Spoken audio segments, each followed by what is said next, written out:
सुकांतो जी, आप तो वहाँ के एक फायर ब्रांड नेता के तौर पर अब जाने जाते हैं। आप बहुत अच्छे से मुखालफत भी सरकार की करते हुए नजर आते हैं, प्रदेश सरकार की, और आप कहते हैं कि पश्चिम बंगाल में ये हो रहा है वो हो रहा है।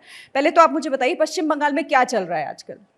देखिए, पश्चिम बंगाल में क्या चल रहा है तो नेता तो क्या करते हैं, अपनी नेता होते हैं, अपने सेलिंग एजेंट जो होते हैं ना, क्या बोलते हैं उसको, जो घर घर जाके चीजें बेचते हैं, तो सब नेता बोलेगा मेरा पार्टी अच्छा है, आप बोलेंगे आपकी तो पार्टी आप अच्छी। आज नहीं बोलेंगे कि मेरी पार्टी? मैं आपको बोल रहा हूं ना, इसलिए आप डेटा पे बिलीव करिए, नेता पे मत बिलीव करिए, तो फिर भी चलेगा, लेकिन डेटा पे बिलीव करिए।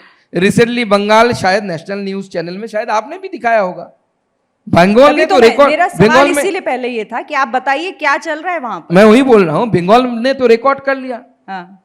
यूनिक रिकॉर्ड, ऐसा रिकॉर्ड शायद भारत के किसी प्रदेश में नहीं है। आप पूछिए, कोई बता सकता है मुझे कैसा रिकॉर्ड? न्यूटन बोल के एक बंदा जिसका फोटो पकड़ा गया, जो बांग्लादेश में जाके शेख हसीना की सरकार को हटाने के लिए आंदोलन कर रही थी, उसका निकल गया कि वो पश्चिम बंगाल में वोटर है। तो ऐसे इंटरनेशनल कार्यकर्ता कौन से पार्टी का होता है? वो टीएमसी के वर्कर भी है।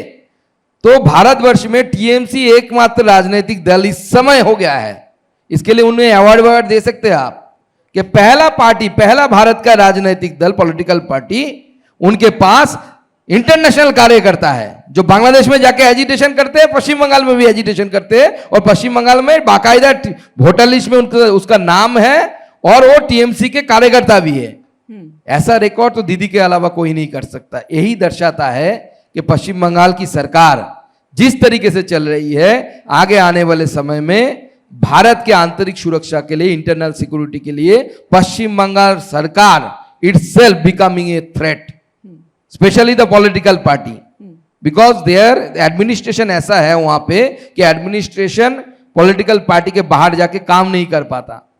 Totally politicisation of the administration हो चुका है। डीएम नहीं मिलते ऑपोजिशन के लोगों से, वो तो छोड़ दीजिए, शर्म की हद हो गई कि आपका चीफ मिनिस्टर जाता है मेरे डिस्ट्रिक्ट में या किसी भी डिस्ट्रिक्ट में जाते हैं वो आदरणीय मुख्यमंत्री जी, एडमिनिस्ट्रेटिव मीटिंग करने के लिए मुझे बुलाया नहीं जाता, विधायक बुलाए नहीं जाते, बीजेपी के विधायक। क्या डेमोक्रेसी चल रही है? और पूरे देश के जो नेता है, इंडी गठबंधन के नेता है, एक बार पूछिए उनको माइक लगाकर, अरे ऐसा एडमिनिस्ट्रेटिव मीटिंग होता है क्या कि जिसमें ऑपोजिशन को बुलाया ना जाए, और चुने हुए प्रतिनिधि को, वो केंद्रीय मंत्री को, उसको भी नहीं बुलाया जाता। बाकी तो छोड़ ही दीजिए आप। ऐसा चल रहा है पश्चिम बंगाल। पश्चिम बंगाल को लेकर हमेशा एक धारणा सी बन गई है सुकांतो जी, और ऐसा क्यों है? इसके पीछे की वजह भी आप बताइएगा कि अगर चुनाव हो तो वहां पर हिंसक घटनाएं देखने को मिलती हैं, कोई बड़ा इवेंट हो तो हिंसक घटनाएं आमतौर पर वहां देखने को मिल जाती हैं। अभी कुछ दिन पहले की अगर हम बात करें, वक्फ संशोधन बिल को लेकर जिस तरीके के वहां पर प्रदर्शन हुए और वो बुरी तरीके से हिंसक हो गए, आरोप प्रत्यारोप लगा, लेकिन क्या वजह रही? आखिर इसकी भूमिका कैसे तय होगी, जिम्मेदारी कैसे तय होगी कि ये क्यों हुआ, और पश्चिम बंगाल में आखिर क्यों इस तरह से हुआ? देखिए, पश्चिम बंगाल में ममता बनर्जी ने पॉलिटिकल इस्तेमाल करने की कोशिश की है इसको।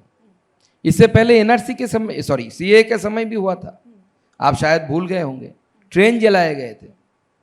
उस समय बीएसएफ को उतरना पड़ा, फिर जाके जान माल की रक्षा की गई उसी मुर्शिदाबाद में।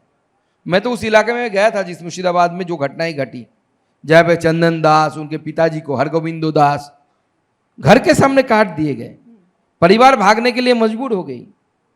तो मैं 5 घंटा रहा हूं वहां पे, जो जितने भी बिल्डिंग्स थे तोड़ दिए गए, मंदिर तोड़े गए। मैं एक टूटा हुआ शिवलिंग भी लाया था वहां से कि ममता बनर्जी को कभी मिलेंगे तो गिफ्ट करूंगा वो। दीदी, this is the condition of your state. जहां पे भारत में, जिसका एक नाम हिंदुस्तान भी बोला जाता है, लोग बोलते हैं, उस हिंदुस्तान में हिंदू अपने देवता और मंदिर नहीं बचा पा रहे। Courtesy goes to Mamata Banerjee, TMC. इसीलिए पॉलिटिकल लाभ लेने के कारण ये लोग करते हैं ऐसा। ये वक़्फ़ को लेकर जिस तरीके से उस्काया गया, लाखों की संख्या में भीड़ जुटाई गई और हिंदुओं के घर तोड़े गए।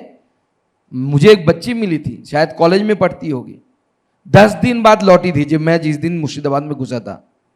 उस बच्ची ने मुझे बताया, आप बीती बताया कि बाजू वाले घर में, उसके जहाँ पे भगवान की पूजा की स्थान थी, अलमीरा था, शादी भी तय हुई थी उस बच्ची की, वो तोड़ा जा रहा था और वहां पे बोला जा रहा था, मुख्यमंत्री जी तो हमारे पहले से बोलते थे सारे बाहर वाले किए, बाहर वाले किए।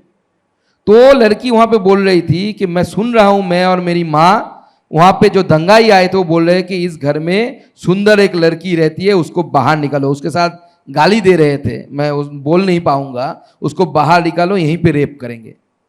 वो बच्ची उधर से सीढ़ी से छत पे चढ़ी, छत से कूदी नीचे, कूदकर झारखंड भाग गई थी। 10 दिन बाद वो वापस लौटी थी, मैं जिस दिन गया था।